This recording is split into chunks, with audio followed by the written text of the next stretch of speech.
¿Qué tal? Buenas noches. Bienvenidos a Rompimiento TV, televisión por internet. El programa se llama Periodistas de a pie. Yo soy Alberto Nájar y esta noche me acompaña Verónica García de León. Vero. Hola Alberto, ¿qué tal? Buenas noches. Nos acompañan también Miguel Mijangos. Miguel, buenas noches. ¿Estás? Vamos a hablar con él un tema de mucha actualidad, la reforma energética, pero una parte de la que poco se menciona, de la que poco se habla, que tiene que ver con la extracción de eso que se llama la riqueza que podría salvar a la patria, según se nos ha dado con esta publicidad. Miguel forma parte de la Red Mexicana de Afectados por la Minería, del Movimiento Mesoamericano contra el Modelo Extractivo Minero y del Grupo de Procesos Integrales para la Autogestión de los Pueblos.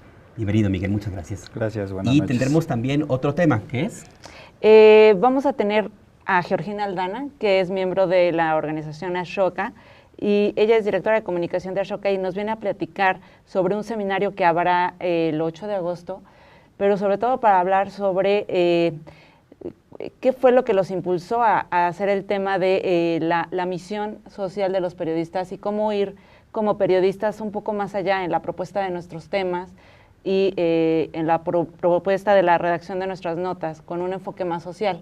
Estará muy interesante, así es que pues quédense para ver de qué se trata. Quédense, enseguida regresamos.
Gracias por seguir con nosotros en Periodistas de a pie, es Rompimiento TV, televisión por internet. El tema, como le comentábamos antes de irnos a este pequeño corte, tiene que ver con una técnica que se ha presentado como moderna para extraer los yacimientos de gas que se encuentran a una cierta condición de roca física muy particular. La técnica se llama fracking. Miguel, ahora sí que en un resumen muy apretado como para que entendamos todos, ¿qué es el fracking y cuáles son los riesgos que tiene que se aplique de la forma como se ha aplicado en otros países y en México particularmente? Bueno, para comenzar yo les diría las diferentes formas en las que se está nombrando el fracking, ¿no? También se le conoce como gas shale, como gas lutitas, como gas esquisto, como fractura hidráulica. Todo es básicamente lo mismo, son diferentes formas en las que se menciona. Básicamente es una técnica que trata de liberar el gas de metano, que está en suelos con ciertas características, y de ahí el nombre de esquisto o de lutitas, ¿no? Que es una piedra muy particular donde se almacena este gas, pero no se almacena como otro tipo de hidrocarburos, ¿no? Como por ejemplo el petróleo, que lo podemos encontrar como grandes yacimientos, ¿no? Donde una sola perforación podría estarnos dando bastante, sino más bien en esta especie como de piedra, ¿no? Está regado en burbujas, se encuentra atrapado, de tal manera que la única forma para extraerlo es fragmentando, por eso el nombre de fractura, ¿no? Fragmentando estas grandes masas de piedra, agregar ciertos químicos, que son muchos de ellos bastante tóxicos, y una cantidad considerable de agua, de tal forma que permita liberar esas burbujas para conducirlas a una especie como de red de almacenamiento, y a partir de ahí tratar de extraer el gas esquisto, ¿no? o el gas shale, que básicamente es metano, ¿no? lo que se obtiene. Se inyecta a la tierra, se mete un tubo. ¿Cómo es que se envía esta agua con químicos? Bueno, el Yo lo quiero poner como problema, porque en realidad ese es parte del problema. O sea, este gas, al no encontrarse de una forma homogénea, se encuentra disperso en superficies muy, muy grandes. Y entonces ahí tenemos diferentes problemas. El primero es que para extraer puntos en particular hay que hacer perforaciones. Es decir, si lo queremos ver en el contexto de esta mesa, ¿no? Tendríamos que estar haciendo muchísimos hoyos, muchísimas perforaciones que van a variar en la profundidad en función del estudio de prospección que realicen. Algunas fosas se encuentran a 1000 metros, otras a 2000 y hasta 5000 metros de profundidad. Entonces hacen una perforación vertical y luego hacen una continuación de tipo horizontal, de tal forma que trate de abarcar cierta cantidad de burbujas, ¿no? Y ahí es donde inyectan los químicos y la cantidad de agua. La verdad es que la cantidad de agua es bastante incierta de poderla calcular, aunque bueno, por los pozos que ya se tienen en diferentes partes del mundo, se sabe que por mínimo se pueden usar hasta 9 millones de litros. Y hay pozos donde se ocupan hasta 37, 40 millones de litros, es decir, por perforación. Ah, por cada uno de esos agujeritos. Por cada uno de esos agujeritos, ¿no? Y esto va a estar en con eso se rompe la piedra. Y con eso, junto con la combinación de los químicos que realizan, ¿no? La inyectan a presión, generan una especie como de explosión al interior de esta parte que perforan, se fractura la piedra de lutita y esto hace que el gas se empiece a escapar. Entonces, en términos, digamos, como que simples, ¿no? Aunque es un poquito más complicada la parte técnica y tecnológica, de eso se trata. Pero hay varios problemas, ¿no? Primero, estas perforaciones que son muchísimas, es decir, vamos a tener una superficie que puede llegar a varios miles de hectáreas ocupadas por estos pozos de extracción, ¿no? O sea, no es una sola perforación y ya, son muchísimas que pueden estar bastante pegadas una de la otra, y lo que eso implica en términos del consumo de agua. El otro problema es que cuando se fractura la piedra, pues ningún geólogo, ningún físico, nadie va a garantizar hacia dónde van a agarrar las diferentes grietas que se generan con estas como microexplosiones que se desarrollan a esa profundidad. De tal forma que vamos a tener fugas, ¿no? Por decirlo así, tanto de agua con los químicos que plantean, que utilizan, para diferentes sitios. Y muchas veces seguramente va a haber, porque eso ya pasa en otras partes del mundo, seguramente se va a relacionar con fuentes de agua que está utilizando el ser humano para consumo. Y entonces ahí vamos a tener problemas serios de contaminación, más allá de lo que también implica el agotamiento del agua. Hay incluso en varias partes, por ejemplo de Canadá, donde nosotros hemos visto algunos videos, donde algunas regiones en las provincias que están ya utilizando esta técnica, cuando abren las llaves de sus casas, sale el agua y le acercan un cerillo y se incendia, porque las gases estas burbujas de metano, pues se mueven de manera indistinta, indiscriminada, o sea, no hay control total de ese proceso. Entonces ahí hay muchas condiciones que ha hecho que hoy en muchas partes del mundo o el fracking esté en cuestiones de moratoria o por prohibición absoluta. Es decir, no sé por qué siempre México en estos procesos de desarrollo y progreso vamos como 30 o 40 años atrás, no evaluamos lo que está sucediendo en términos científicos, ¿no? Estamos muy vinculados a un proceso basado en la productividad y la economía que es falso, además, por muchas condiciones que están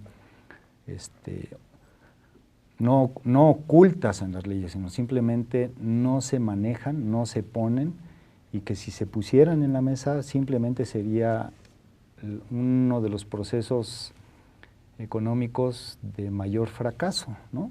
Porque no se considera ni los daños ambientales, ni los daños a la salud, ni las otras cuestiones que se van generando en función de qué pasa cuando esos territorios quedan agotados. Miguel, antes de que continúes, para poner un poco en contexto la importancia de este tema en este momento, habría que mencionar que este tipo de práctica está contemplada dentro de las leyes secundarias de la reforma energética que estaban en discusión o que están en discusión y fueron aprobadas por el Senado. Entonces, ¿nos puedes decir un poco cómo se inserta esta práctica dentro de lo que viene dentro de la ley de hidrocarburos? O sea, ¿se permitirá a partir de esta aprobación esta práctica para explotar este gas, entendemos, ¿no? ¿Es así? Sí, de hecho, hasta me atreveré a decir que hay una especie como de falso desarrollo, ¿no?, de las leyes. Es decir, ya hay pozos en Coahuila que han estado haciendo procesos de explotación, ¿no? No son... ¿De gas? No son nuevos, de gas, muy como en la lógica experimental, pero por supuesto que ha servido para hacer los proyectos de prospección, es decir, están en una fase como más de exploración.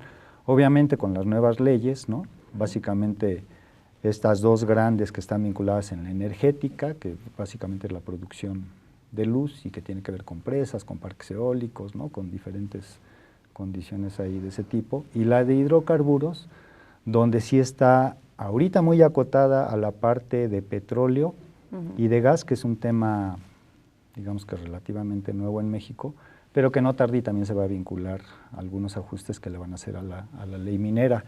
Y toco la ley minera porque a mí me parece que es muy importante que el público sepa que lo que están abrogando ahorita como reforma energética vinculada a los hidrocarburos es literalmente una copia al carbón de la ley minera que desde 1992 tenemos en México, que es de las peores, ¿no?, del mundo, pero que además es una ley que no está circunscrita solo a las características de México. Lo que hoy estamos viendo en México es una condición del modelo global que está desde Canadá hasta Tierra del Fuego. Es decir, si nosotros nos pusiéramos a estudiar las leyes que están vinculadas al modelo extractivo, minero, de aguas, de biodiversidad, de hidrocarburos, ¿no?, de estas grandes connotaciones de manejo que ahora tiene la globalización, nos vamos a dar cuenta que hay una similitud impresionante de cada uno de los capitulados. ¿Qué ha venido pasando a México? ¿Por qué estamos, diría yo, 20 años después, ¿no?, en este tipo de leyes?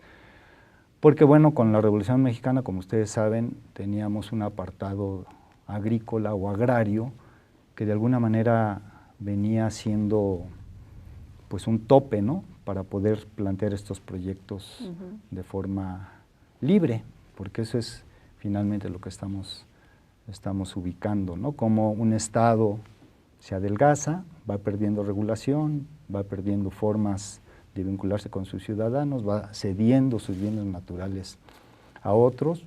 Por supuesto que el discurso de progreso y desarrollo no tiene ninguna articulación real y lo vemos hoy concretamente con el modelo minero que tenemos en México.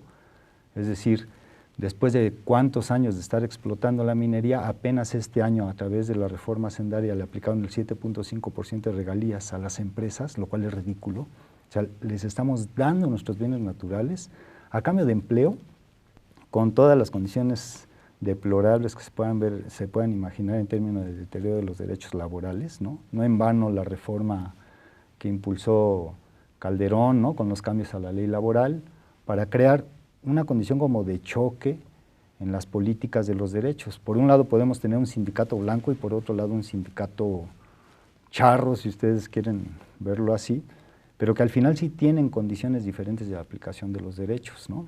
Estas leyes que en la praxis están generando confrontaciones bien importantes y bien fuertes y bien serias que están siendo omisas de las noticias en muchas partes del país. No es casual que encontremos cada rato enfrentamientos entre las secciones sindicales que son literalmente opuestas y antagónicas a la política que se está estableciendo. Entonces hay leyes que están de alguna manera vinculadas a este proceso de facilitar la entrega de los recursos y que por lo tanto no nos van a traer ningún beneficio, nos van a traer un montón de problemas ambientales, pero sobre todo también nos van a traer muchísimos daños a la salud. Y muchísimo conflicto como se podrá esperar.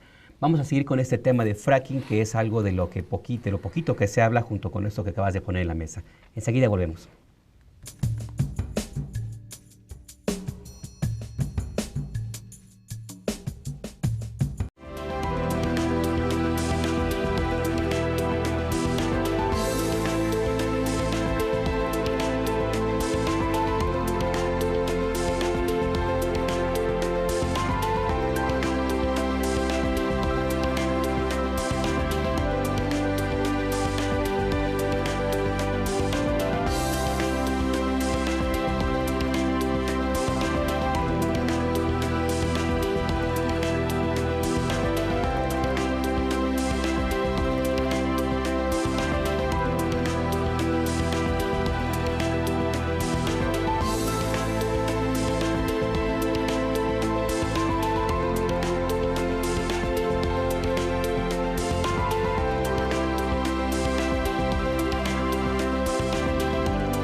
Es Periodistas de a Pie y lo ve usted a través de Rompeviento TV, televisión por internet. En este tema del fracking hay algo que nos llama mucho la atención y que tiene que ver con este impacto ambiental del que hablábamos antes de este corte.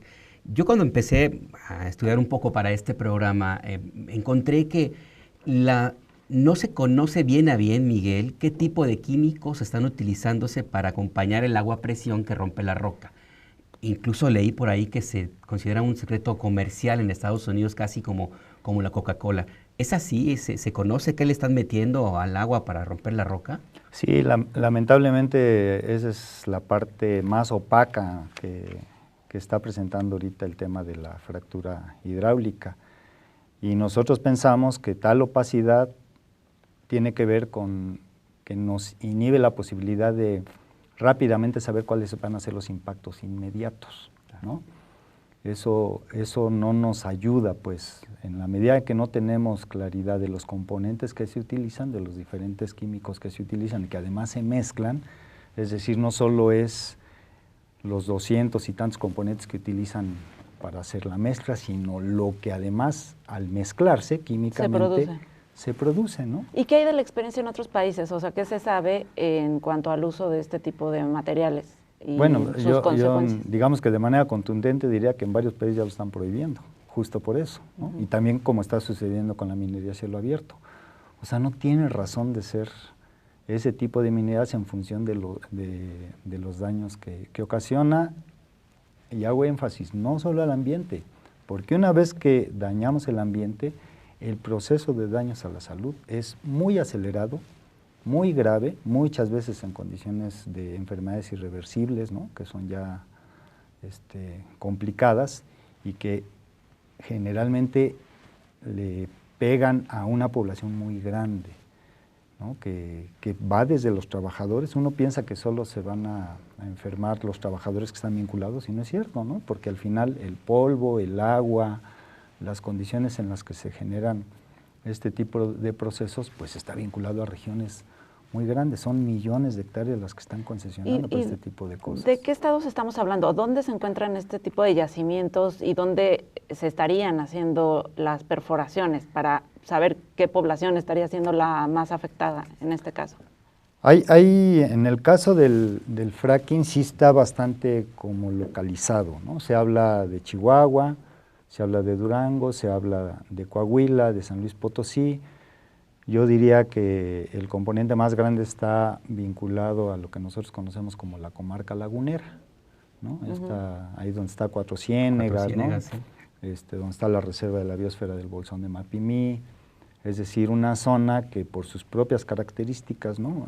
Históricas, ¿no? De miles de años, ha creado esas condiciones específicas. También hay una parte que toca a Tamaulipas, otra parte que se pasa a Puebla y otra parte que se pasa a Veracruz.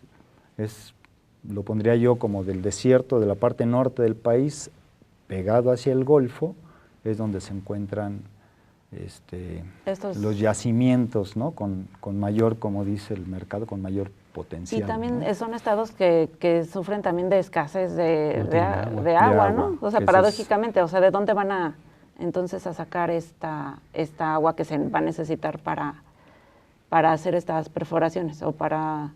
Es seguro que todas la van a sacar del subsuelo, ¿no? Entonces, como sabemos, también toda esta parte del Bolsón de Mapimí, de la comarca lagunera, pues tiene grandes yacimientos de agua fósil, ¿no? Muchos de ellos muy ricos en arsénico, o sea, que también no es tan simple utilizarlos para el consumo humano, pero que también sabemos generan muchos problemas de salud en la región. Y que obviamente va a colapsar varios procesos industriales. Yo quiero ver cómo le van a hacer las grandes agroindustrias, ¿no? Y también las industrias pecuarias que están en esa zona, porque van a entrar en competencia por el recurso agua, sin duda alguna. Porque, y corrígeme si me equivoco, Miguel, es más complicado, o si no complicado, por lo menos incosteable para la economía mexicana utilizar agua de mar, porque tiene que ser agua dulce, por llamarlo de alguna forma, ¿es así? Mira, yo ahí tengo mis dudas, pero no por como tú lo planteas, sino porque lamentablemente México regala sus recursos naturales, sus bienes naturales, ¿no? Es decir, les damos prácticamente el agua gratis, Entonces, lo que tú vas a usar de tecnología para limpiarla, es básicamente lo que te va a costar. Les damos concesiones de cuotas bajísimas, ¿no? Por ejemplo, en la generación de electricidad para hacer los procesos de limpieza o para hacer los bombeos. Y entonces tenemos muchísimas condiciones de gratuidad, por decirlo así, y además prácticamente no van a estar pagando impuestos, van a pagar lo básico, ¿no? Siempre se quejan mucho las empresas de que van a estar pagando impuestos, pero son los que están vinculados al empleo. Bueno, ya nada más eso faltaba, ¿no? Que además no paguen el impuesto de los empleados, pero como bien natural, ¿no? Ubiquémoslo en el contexto de Pemex. Nosotros utilizamos el petróleo en México, lo extraemos, literalmente de lo que sacamos lo repartimos en la nación como sea, para bien o para mal, y prácticamente ya no le regresamos nada al proceso de extracción, es decir, para la restitución o restauración de las tierras no lo hacemos. Pero de alguna manera el bien y la utilidad pública queda vinculada a ese fenómeno. ¿Qué pasa ahora que venga, no sé, Shell o Exxon o cualquier otra empresa a sacar ese bien? Se va a llevar literalmente toda la ganancia, o sea, no va a dejar nada para la restauración de... Están metiendo un componente ridículo del 2% en función de lo que ahora le llaman el arrendamiento de las tierras o lo que se le conoce como ocupación temporal, que eso ya estaba en la ley minera desde hace un rato, o sea, tampoco nos sorprende, ¿no? Pero eso. ¿no se sustituye por el término de expropiación? No, no se sustituye. Ahí están haciendo más bien una especie como de trampa. A mí me parece que la defensa del PRD ha sido mediocre, ¿no? Como con muy poca visión. No se ha visto el modelo minero actual como ejemplo para lo que nos va a pasar. Hoy tenemos un montón de problemas con la minería justo por los contratos de ocupación temporal. Claro. Y está clarísimo en la ley que se puede expropiar, pero no hay un solo caso de expropiación. ¿Por qué? Porque hay un proceso de inducción concreta por parte del Estado mexicano junto con las mineras para entrar en las comunidades a partir del discurso del desarrollo, del progreso, de la pobreza, de la falta de empleo. Es decir, todo este discurso mediatizado, ¿no? Que tiene mucho de oropel, pero que en la ley minera ya está claro desde hace un rato. Entonces, a nosotros no nos extraña que el término de ocupación temporal lo hayan impuesto, que hayan de alguna manera sacrificado el eslogan de la expropiación, pero no lo quitan, porque en la ley secundaria no pueden expropiar, eso ya está en la Constitución. Todos los bienes estratégicos son de utilidad, interés público y son por lo tanto expropiables. Pero no es necesario ocuparlo. ¿Qué están creando? ¿No? Una comisión de negociación, de mediación entre la empresa y los ejidos. Quieren bajar el nivel de conflicto que saben que ahorita tienen con muchos procesos de extracción, por ejemplo, con las mineras o con las presas, porque allá hay todo un movimiento social que está haciéndole frente, ¿no? a esta política y que está en muchos procesos de indefensión porque el Estado ha hecho laxas las leyes y ha disminuido mucho los procesos de defensa de los derechos colectivos. Es mucho más de lo que nos han contado. En estos 3 minutos, Miguel, Vero, que nos quedan para abordar este tema, en el corte hablábamos algo que a mí nos llamó mucho la atención y que es el costo, el costo y beneficio que habría en este tipo de proyectos. Y tú decías algo que me llamó mucho la atención. Si se hiciera una compensación de la medida del daño que se está haciendo tanto al entorno, medio ambiente, como a la población, etcétera, al país, ¿se podría justificar la ganancia? ¿Habría ganancias pues para un tipo de proyectos como estos? ¿Sería costeable? No, de hecho en Estados Unidos ya hay bastantes informes de corte económico donde dicen que este tipo de proyectos, cuando tratan de resolver la mitigación de daños, ¿no? Es decir, tratar de, lo que dice la ley, regresar sus tierras a su estado original, pues no lo costea, es imposible. Y otra vez regreso al ejemplo de minería, es exactamente igual, ¿no? Ningún programa de cierre minero, por el porcentaje de dinero que le ponen, está contemplado en función de la restauración, ya no digamos original, sino medianamente utilizable para la gente. Todo resulta, es como un fiasco comercial, pero que para el dueño cuando no le cobran el insumo principal, en este caso el gas, pues es un negocio redondo. ¿Por qué el tema de la ocupación temporal es tan grave? porque lo van a utilizar como está dada la concesión, a 50 años o a 30 años, y ya que dejen todo su desastre se van a ir. ¿Para qué compran la tierra? Claro. No tiene sentido. ¿Para qué quieres una tierra para qué quieres comprar algo que sabes que vas a dejar deteriorado con la posibilidad incluso de pagar indemnizaciones? Y ese es un problema fuerte. Yo quiero ver en qué momento, cuando una comunidad se resista a un proceso, empecemos a tener demandas, como ya sucede en otros países por parte de las empresas, ¿no?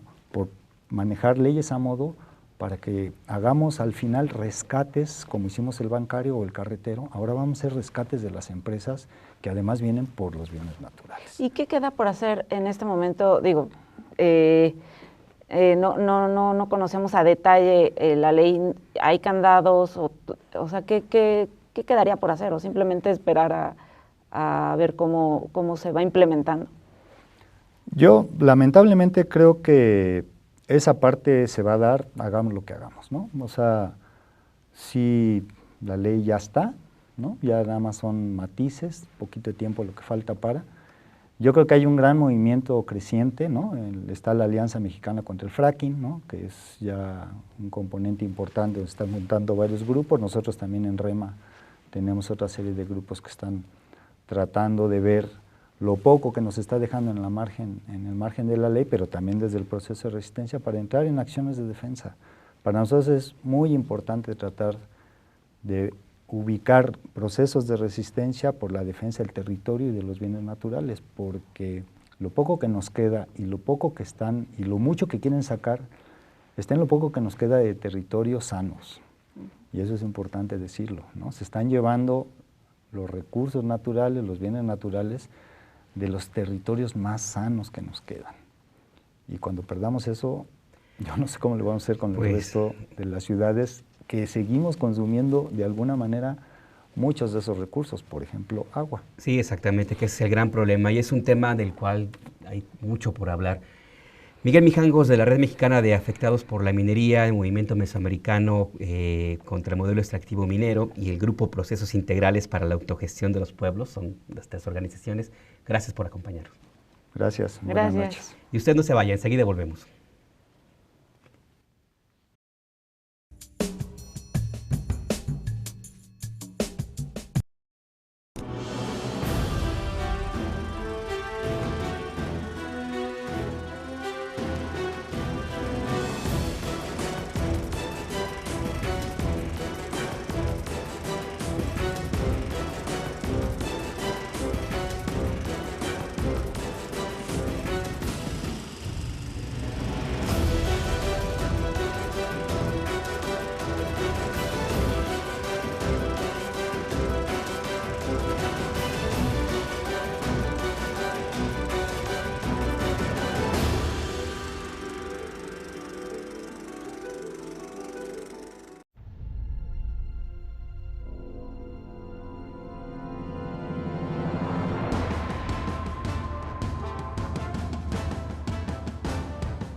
Es Rompeviento TV y el programa se llama Periodistas de a pie. Ahora vamos a hablar justamente de ese tema, de periodismo, ¿no es así, Vero? Así es. Pues para este tema invitamos a Georgina Aldana. Bienvenida. Gracias. Ella es directora de comunicación de Ashoka, que es una organización civil, de la sociedad civil. Y bueno, que precisamente van a tener un seminario próximamente sobre periodismo, en el que están invitados básicamente periodistas, pero muy interesante porque el tema es el impulso del cambio social desde el periodismo, ¿no? El tema lo quisimos traer al programa precisamente porque queremos desarrollar esa parte sobre la responsabilidad social del periodista. ¿Y qué vieron ustedes en este contexto para haber hecho este seminario y cómo van a impulsar este tema, ¿no? Si quieres, haznos la presentación y nos vamos mesa por mesa para ir profundizando. Está muy interesante y creo que es una propuesta muy valiosa, pero introdúcenos al tema, Georgina. Perfecto. Ashoka es una organización que busca impulsar el cambio y la innovación social. Y en un principio empezamos a trabajar exclusivamente con emprendedores sociales, personas que tenían un proyecto que resolvía una problemática social. Y poco a poco nos dimos cuenta que si queríamos cambiar la sociedad, necesitamos involucrar a todos los sectores y no solo a los emprendedores sociales. Entonces empezamos a trabajar con jóvenes, con universidades, con empresas, con emprendedores sociales. Y en este buscar nos dimos cuenta de que los periodistas tienen un papel multiplicador sumamente importante y que su labor puede detonar un cambio social que tiene implicaciones muchísimo más amplias que otros sectores de la población. Entonces, por eso ahorita estamos trabajando muy de cerca con los periodistas porque buscamos generar en ellos una visión sistémica, que más allá de cubrir la nota, su labor periodística cotidiana puede detonar movimientos muchísimo más grandes y que tengan un impacto mayor, ¿no? Entonces, por eso decidimos desarrollar este seminario y la idea es empezar a generar estas redes de vinculación porque nos dimos cuenta de que muchas veces estamos trabajando en sectores aislados y el periodismo no es la excepción. Es difícil empezar a entablar diálogo entre periodistas, organizaciones de la sociedad civil, escuelas, y todo esto ha implicado que estemos trabajando de manera descontextualizada. En la medida en que sumamos fuerzas, logramos tener un trabajo muchísimo más redondo, ¿no? Entonces, ese es uno de los objetivos de este seminario, empezar a vincular a estos sectores que tienen objetivos en común y que de alguna u otra manera han estado trabajando en paralelo, pero sin conocer el trabajo del otro, y todos podemos ser beneficiados de estas vinculaciones, ¿no? Es un intercambio ganar-ganar. Finalmente el periodismo tiene su base de trabajo en la sociedad. Así es. Con esta dinámica que estamos viviendo en estos últimos años, hay que reconocer, y lo hemos platicado aquí en este espacio de la red de periodistas de a pie, que los periodistas no tenemos todas las herramientas para aprender esta realidad, y menos ahorita que está cambiando tan rápidamente. Eso se aborda en el seminario, ¿verdad? Exactamente, esa es una de las mesas que tenemos y hablamos de la nueva dupla de ciudadanía participativa y periodismo de investigación. ¿Qué hacer? ¿Cuáles son los retos del periodista cuando los medios que tradicionalmente habían ocupado un espacio en la sociedad ahora son los mismos ciudadanos quienes empiezan a generar sus propios medios? ¿Cuáles son esas habilidades mediáticas que deben desarrollar los ciudadanos? Pero también cómo el periodista puede utilizar, aprovechar y trabajar en equipo con estos nuevos ciudadanos que buscan ser más participativos, y no es cuál es el que va a ganar, sino cómo podemos trabajar en equipo, porque efectivamente, como tú lo dices, el periodista no tiene todas las herramientas ni se le puede exigir que esté en todos lados en todo momento y que lo conozca todo, ¿no? Y también por eso buscamos vincularlo con también estas organizaciones que están destinadas a generar investigación a gran escala y que el periodista no puede dedicar todos los años que dedica la organización a generar esta investigación, pero que sí puede vincularse con estas organizaciones para aprovechar este conocimiento y contextualizar la nota, ¿no? Y finalmente, como tú dices, que todos nos beneficiemos, que el ciudadano tenga mayor información, que el periodista tenga mayores herramientas para desarrollar su labor y que la organización pueda sociabilizar ese conocimiento que ya ha generado, ¿no? Y en términos de habilidades, ¿dónde ven los retos desde el punto de vista del periodista? O sea, entiendo que también hay una mesa por ahí que desarrolla este tema. ¿Ustedes cuáles creen que son los retos en ese punto? Exacto, y aquí una de las cosas interesantes del seminario, hemos estado trabajando con otras organizaciones, con otros periodistas para empezar a marcar preguntas, pero la idea es no tenemos las respuestas y necesitamos empezar a construirlas en conjunto. Y justo proponemos, bueno, ¿cuáles son estas nuevas habilidades que necesitamos desarrollar frente a los retos de la era digital? Y una de las habilidades que estamos proponiendo son equipos intersectoriales. Esta visión de cambio sistémico, ir más allá de la nota o de cubrir el evento, esto qué implicaciones para detonar, qué movimiento puede tener, esta innovación, cómo trascender lo que ha hecho el periodismo hasta este momento, cómo podemos dar el siguiente paso. Pero estas son solo propuestas que hemos trabajado a partir del diálogo previo al evento. Lo que buscamos es empezar a construir con otros periodistas, con editores, con organizaciones de la sociedad civil, para ver cuáles son los retos y cuáles son las propuestas y compromisos que sacamos a partir de este evento, ¿no? Tenemos una imagen en la pantalla que está hablando justamente. Teníamos una imagen en pantalla, se nos fue. ¿Ustedes qué necesidad vieron? Bueno, a mí me causa curiosidad el ver de pronto, porque conocí a Ashoka precisamente por los casos de los emprendedores. Ahí vemos algunos temas de los que se van a tratar en el seminario. Pero precisamente ahora que se involucran en esta parte me llama la atención por qué fue lo que a ustedes los impulsa a crear a hacer este seminario y qué vieron, finalmente, qué vieron en los periodistas que faltaba, porque pues es bastante profundo lo que ustedes están, me refiero a las mesas, ¿no? Muy, muy amplio.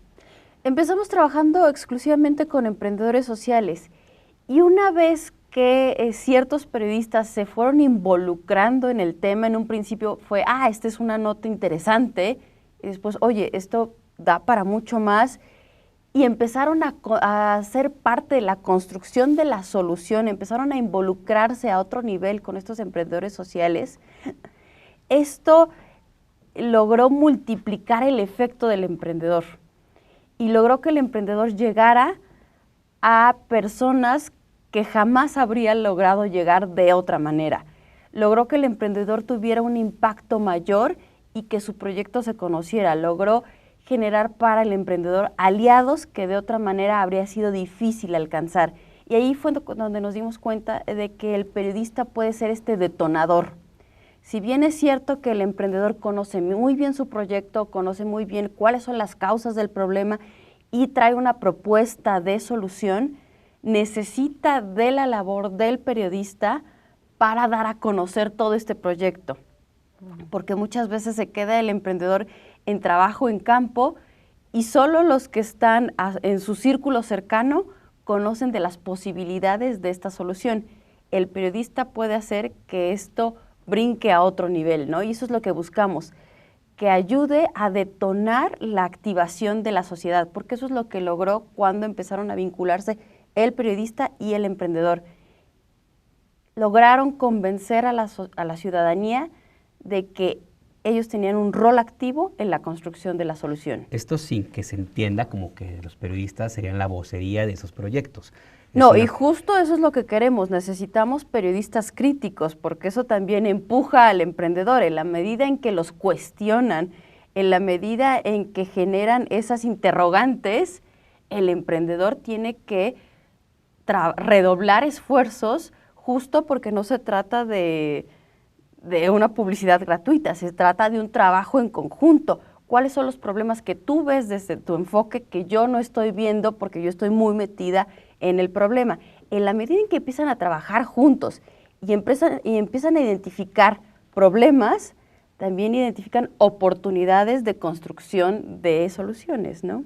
Y esto necesariamente tendrá que involucrar también a las autoridades. Si te parece, hablamos sobre este tema ahorita que regresemos. Vamos a un corte, no se vaya.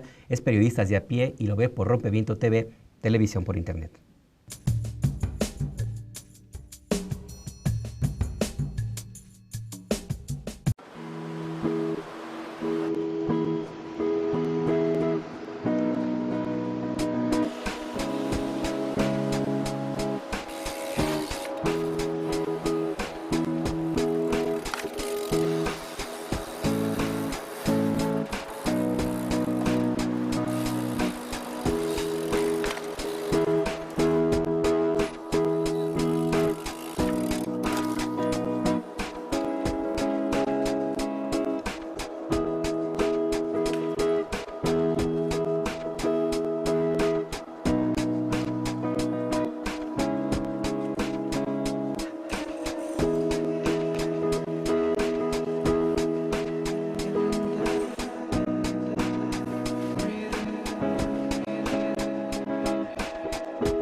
Es muy difícil. ¿Qué?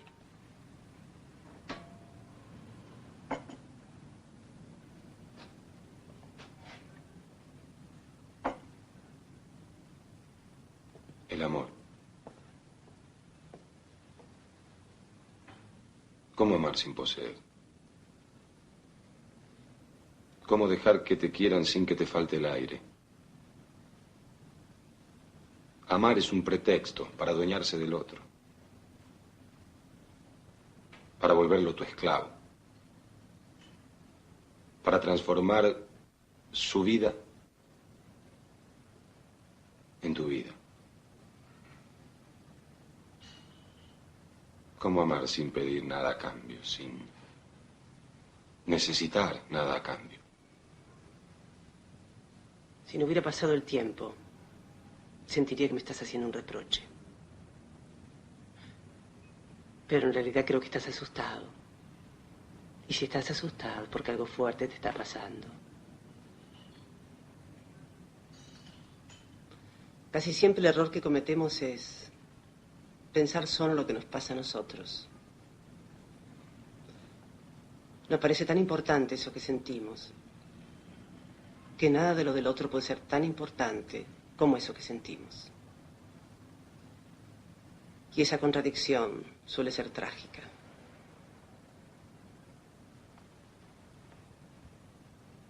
Si no hubiera pasado el tiempo, sentiría que estás haciendo autocrítica.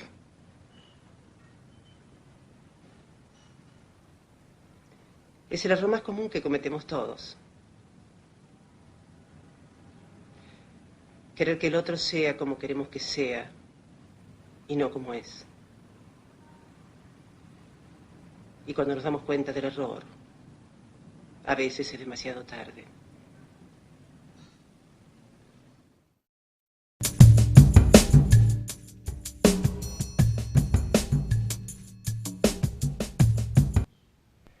Gracias por seguir en Periodistas de a Pie. Le vamos a presentar enseguida un video que se refiere a la muerte de un niño que se llama José Luis Alberto Tehuatle Tamayo, de 13 años.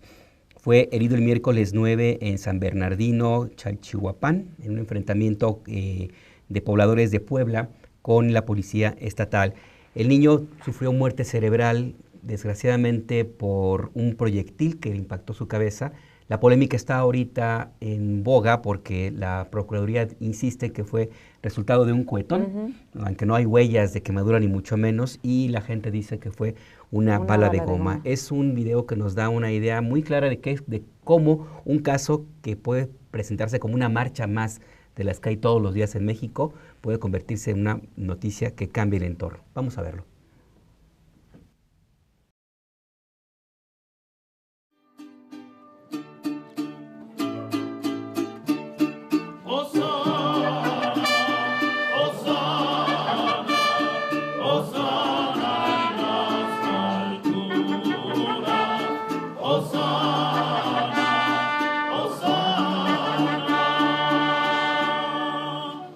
en las alturas.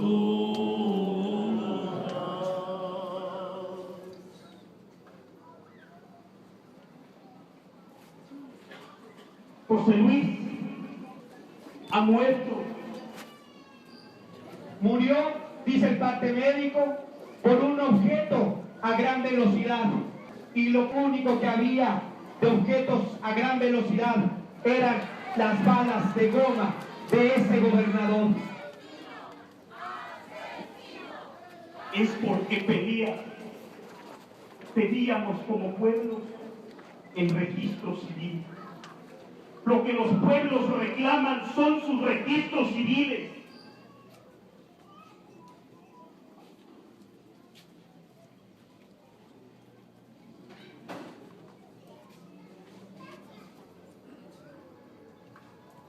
Y estoy con ella porque tengo mucho dolor y coraje, porque también tengo hijos.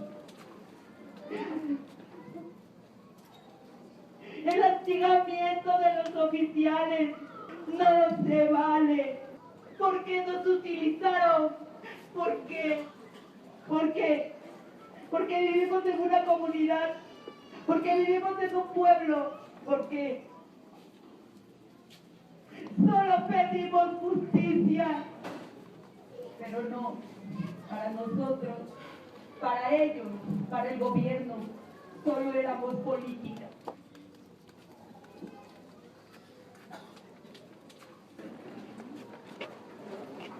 Muy buenas tardes. Yo le doy muchas gracias a todos los pueblos que nos acompañaron. Gracias por acompañarme cuando yo me encontraba ahí en el hospital.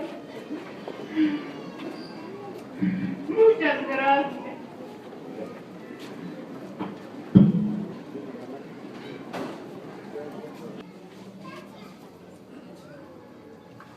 No vamos a olvidar a José Luis. Ahora vamos a acompañarlo hasta su último descanso al panteón de esta comunidad. No hagamos un minuto de silencio. Los invito a hacer un minuto de aplauso.